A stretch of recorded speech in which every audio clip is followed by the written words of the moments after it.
All right, Shalom. First and foremost, under all praise, honor, and glory unto Yahweh, Bashem, Yahweh Shai, Bashem, Rakadash, the honors to the apostles and the elders of the great millstone. Peace and salutations to the Akim, to the elect that scattered throughout the four corners of this earth, pushing their truth and faith in all sincerity. I'm the brother Shamala from the GMS Houston Camp, and this lesson is going to be entitled Cut Off Your Hands and Feet.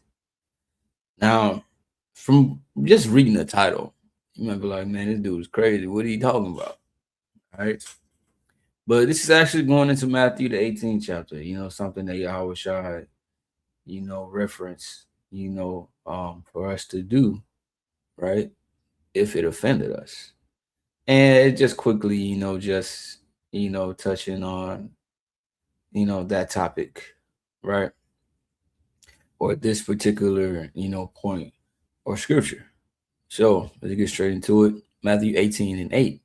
Wherefore, if thy hand, right, or thy foot offend thee, cut them off and cast them from thee. It is better for thee to enter into life halt or maimed rather than having two hands or 2 feet to be cast into everlasting fire. And if thine eye offend thee, pluck it out and cast it from thee. It is better for thee to enter into life with one eye rather than having 2 eyes to be cast into hellfire. Now, what is that talking about? Is he actually advising people to cut off their hands and feet and pluck out their eyes? All right. If they offend you, what does that mean? You see? And we gotta know a lot of things that Yahweh Shah said, man. It's parabolic talk. It's symbolic, right? I'm not saying everything was that, but everything is definitely not literal. Like you just gotta, be spiritual, when you're reading or trying to understand particular things, that he's saying. All right. This is not literal. All right. People will actually take this and run with it. All right. That is not what he's saying to do. Now, just to give some understanding, if you are in a situation, right, it could be a person, it could be a situation, right, that could be getting in the way of you serving Yahweh Bashem Yahweh Shai, of you being in this truth, right, and basically being the for lack of better words, the best, version of yourself in this thing. Is anything holding you back from producing in this truth, right? You got to cut it off, right? And it could be somebody that's close to you, right? It can be a job, right? It could be hey, it could be a woman, all right, that's holding you back. You have to cut it off, and it may hurt, right? You cut off your hand or your foot or pluck out your eye. You don't think it's gonna hurt? It's gonna hurt, all right. But a lot of times you got to remove people and situations from you, all right, so that you could be who the Most High wants you to be. You can be put back on, back on track and be in the right direction, right? Going towards, the end result of how, Yahweh Bashem Yahweh Shai, wants you to be. Okay. Like I said, it's gonna take cutting things off, cutting people off, right? Changing your situation, maybe changing your environment, right? Habits that you may have, okay, that may be hard to break.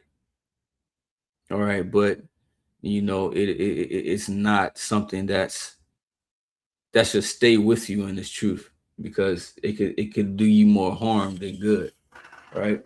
Hey, those things, yeah, you got to cut it off as well.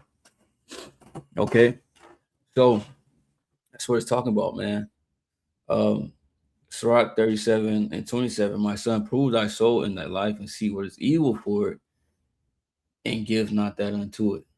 All right. So you gotta see, what's actually, holding you back. What's actually getting in the way. All right. And take the the proper steps, to rectify the situation, to rectify everything. All right. You can't just let your life run amok, right? And not be checking on things and not examining things. That's why 2 Corinthians 13:5 says what? Examine yourselves whether you be in the faith, prove your own selves. Know you not your own selves, how that Yahweh shine in you, except you be reprobates. All right. So we gotta examine our own lives and dig deep. All right. And if something is, like I said, it's holding us back, hindering us, all right, you have to acknowledge that. Acknowledge what's the problem. Acknowledge what that you have to do. What's going to be the solution, and you have to make that decision, regardless if it's hard or not. You got to make that. All right. If somebody told you to cut off your hand, all right, let's say somebody say, "Hey, look, bro, you go to the doctor, man. We got to cut this hand off because we don't want this cancer or whatever disease to spread to the rest of your body, right? And then you end up dying. All right. So we got to cut it off. Now it's not just gonna be, oh yes, okay, cut it off, please. Yeah, please just, please do it. And you're just happy and excited about it. You're like, damn, man, this is my hand. But you gotta make that decision. Like, hey, it has to go. All right. Because if I don't, then I'm gonna be out of here. All right. And that's what it is. If you don't handle these situations, you can be out of there. All right. You can end up being destroyed. You can end up being cast away if you don't take care of it. All right. This is Proverbs 22:3. A prudent man foreseeth the evil and hideth himself, but the simple pass on and are punished. So you got to see the evil. All right. And sometimes you may not foresee it, right? It may be happening unto you, right? You could be in the moment, but it may not be like the that bad in that moment, right? But you could, see hey, look, this is gonna get much worse. If I don't stop this now, this is what can happen. All right, that's basically, foreseeing the evil. Okay, that's basically what it is. So, but yeah, you in a particular situation and you're examining it and you're like, man, this is what it's doing to me. It's affecting me negatively. It's hindering me. I can't do what I need to do, and it's truth, man. I gotta make a decision, because if I don't make a decision, then man, I'm gonna end up being, cast away. The most I can take spirit from me, the most I can do, whatever, right? So you are basically avoiding the evil. All right. You see, but yeah, that's pretty much the lesson. Something real quick to the spirit. Hey, so with that, I'm gonna say shalom.